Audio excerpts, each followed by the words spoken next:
an interesting and kind of twisted development in the barista murder case. Now, this is the case where the young Starbucks barista was abducted on her way to work, and her body was found a week later in the woods.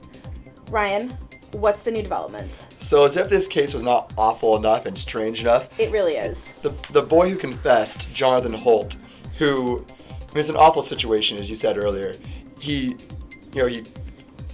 allegedly confessed originally to waiting outside of this girl's house and asking for a ride to work, and she obliged because they had known each other. He pulled a gun on her, forced her to drive a significant distance, and then forced her at gunpoint to give him oral sex, and then he shot her 4 times. So this is already just a horrific case. And then, in sort of a bizarre addition, he confesses to police in an unrelated claim that he has downloaded child pornography. Okay, wait. So just back up. So here he is. He's at the police station. They've arranged an interview with him because they think he's suspicious. And he gives this full confession about these terrible things that he did to the young barista, Whitney Heichel. And then he just says out of nowhere, oh, by the way, I also have a computer full of child porn.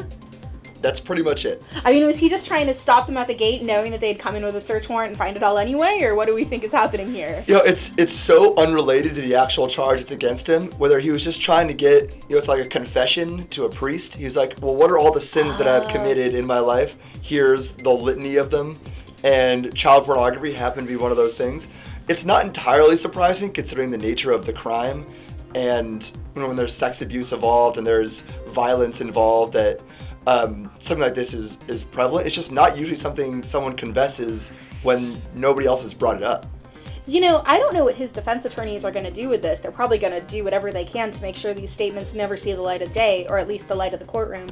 But there might be a creative defense in there. I can see some sort of porn desensitization defense, right? I mean, here's a horrific crime that has to do with sexual abuse of a woman, and then you have someone who's telling you that he has a boatload of porn, of child porn, no less, my goodness, on his computer. This is someone who clearly doesn't respect the individual body autonomy of women or children, and maybe he's to the point where he's mentally ill and doesn't know what he's doing, doesn't think there's a problem. His morality is so in flux because of all the porn he's consuming. What do you think? Does that pass the giggle test for you, Ryan? I think this falls into the classic video game defense that the video game defense. That exactly. Parents have been yelling about forever, which does not work, which is that my child has played Doom so many times and now he feels like he can take a semi-automatic weapon, and he no longer care about life and death. That differentiation, he's been so desensitized to violence that it doesn't have that impact on him, and therefore there's a psychological issue and he can't be culpable for the mens rea, for the state of mind needed for murder. Now, it's never worked. Yeah. And what it does do is it brings parents to go to their legislatures and try to restrict movies and video games and the internet from having violence. Although, to be fair, child pornography shouldn't be on the internet anyways and is illegal. So that's a different animal in that respect.